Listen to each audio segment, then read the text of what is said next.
Hello guys and welcome back to my YouTube channel Tech Arts. So today I try to access my Google Chrome browser via my Windows 10 PC, but unfortunately my internet connection is not working and also it shows the one error message, you are not connected to any networks. So how to fix this issue?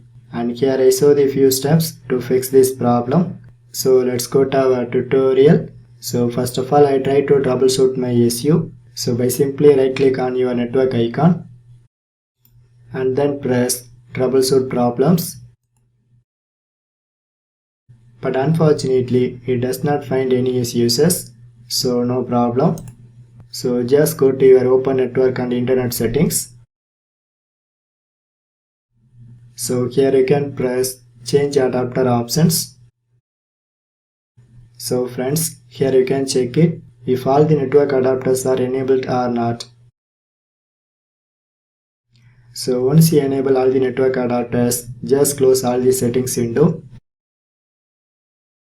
And this is method 1. So next method is just open your command prompt, but you can run this command prompt as administrator mode.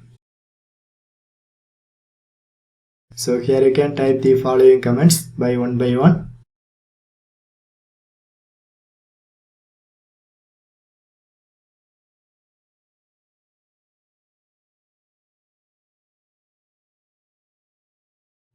So once you execute all the commands, just close this command prompt and then restart your Windows PC. So after the restarting is completed, your network connection is back to normal, and this is method 2. And the final one is just go to that open network and internet settings. So here you can press network reset and then press reset now.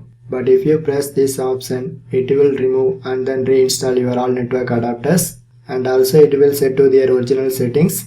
So I hope these all the 3 methods will fix your network connection issue. But due to the video time duration, I finished up my tutorial. So for more tech videos, you can subscribe my beautiful tech channel Tech Arts, and thanks for watching.